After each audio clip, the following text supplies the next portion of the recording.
In the NBA, there's one debate that never dies. It's not about who the greatest of all time is. It's not about who had the best dynasty.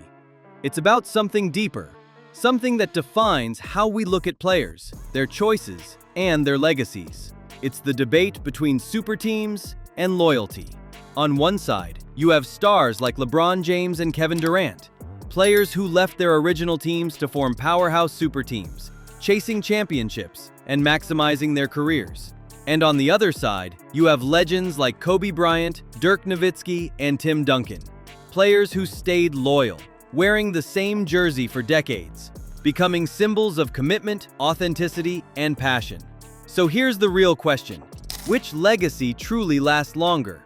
Is it the players who win by joining forces, stacking talent, and dominating the league? Or the players who choose loyalty, building something from the ground up, even if it means fewer championships? Today, we dive deep into this debate. The rise of super teams, the icons of loyalty, the arguments on both sides, and ultimately, we'll try to answer the question: what do fans respect more? Winning at any cost, or staying loyal no matter what? Welcome to Basketball Dribble. Let's break it down. The rise of super teams. The idea of a super team isn't new.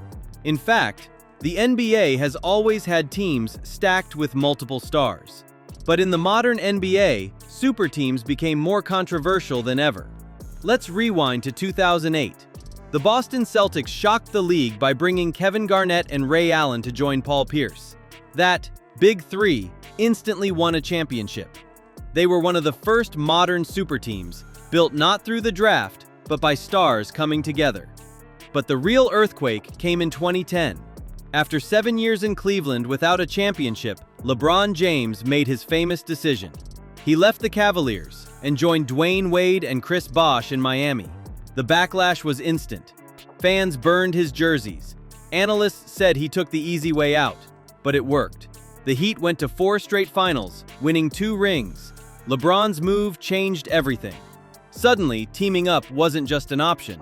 It became the blueprint. And in 2016, KevinDurant made the most controversial move of all. He left Oklahoma City to join the Golden State Warriors, a team that had just won 73 games, a team that had just beaten him in the playoffs. That decision turned Durant into the NBA's biggest villain, but it also made him a 2-time champion. And that's the story of the modern NBA. Stars joining forces, super teams dominating headlines, championships being won by stacked rosters. But here's the catch. Fans started asking, do those rings really count the same?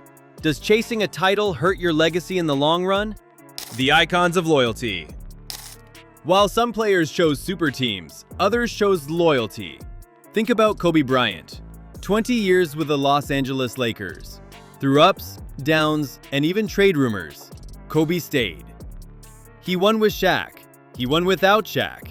And his loyalty turned him into a basketball icon. Now look at Dirk Nowitzki. 21 years with the Dallas Mavericks. Dirk could have left. He could have joined other stars. But he didn't. He stayed loyal. And in 2011, he delivered one of the greatest finals performances ever, defeating LeBron's Miami Heat super team and winning a championship the hard way. Then there's Tim Duncan. 19 years with the San Antonio Spurs. 5 championships, countless playoff runs, and not a single year wearing another jersey. The ultimate example of loyalty. These players didn't just win. They became legends because they stayed true to their franchises.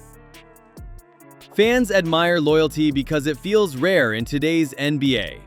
When a player stays, it feels like they're choosing the fans, the city, the community, over an easier path. But here's the flip side. Loyalty doesn't always mean winning. Charles Barkley, Reggie Miller, and Allen Iverson stayed loyal, but never won a ring. Damian Lillard gave over a decade to Portland, but was criticized for not chasing championships. So again, the question remains: what matters more? Loyalty without rings, or rings without loyalty? The case for super teams. Let's be fair. Why do players join super teams? Because in the NBA, championships define legacies. No matter how talented you are, history always asks the same question. How many rings did he win? LeBron knew it. Durant knew it. Garnett knew it when he went to Boston. And the truth is, super teams deliver. LeBron has 4 rings. Durant has 2. The Celtics' Big Three got their championship. And super teams create unforgettable basketball. The Warriors vs. Cavaliers finals were some of the highest-rated games in NBA history. Fans may hate them, but they always watch. And don't forget, teams build super teams too. The Lakers had Magic, Kareem, and Worthy. The Bulls had Jordan and Pippen. Even the Celtics of the 80s had Bird, Parrish, and the Kale. So the case for super teams is simple. They work, they win, and they keep players from wasting their prime. The case for loyalty. But here's why loyalty hits different. When a player stays with one team, their story feels personal. It's not just about rings. It's about the journey. Kobe with the Lakers, Dirk with the Mavericks, Duncan with the Spurs, Giannis staying in Milwaukee, and winning. Which legacy lasts? So, which legacy truly lasts? On one hand, super teams produce results. LeBron's 4 championships, Durant's 2 rings with Golden State. History remembers the winners. But when we talk about respect, admiration, and inspiration, loyalty always shines brighter. Dirk's 2011 championship means more to many fans than Durant's 2 titles. Giannis's ring in Milwaukee feels more powerful than if he had left. And Kobe's 20-year journey with the Lakers is remembered as much for his loyalty as for his 5 rings.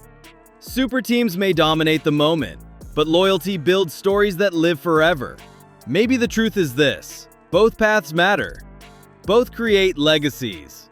But in the eyes of fans, loyalty always carries something special. So now, I'll ask you, do you value championships above all else, even if they come from super teams? Or do you think loyalty matters more, even if it means fewer titles? Because, in the end, the NBA isn't just about numbers. It's about choices. It's about the stories players leave behind. LeBron, KD, and the super teams will always be remembered. But Kobe, Dirk, Duncan, and Giannis, the loyal ones, they'll be remembered differently. So, which legacy truly lasts? Tell us what you think in the comments below. And if you enjoyed this breakdown, don't forget to like, subscribe to Basketball Dribble, and hit that notification bell so you never miss another deep dive into the game we love. Until next time, keep dribbling, keep debating, and keep loving basketball.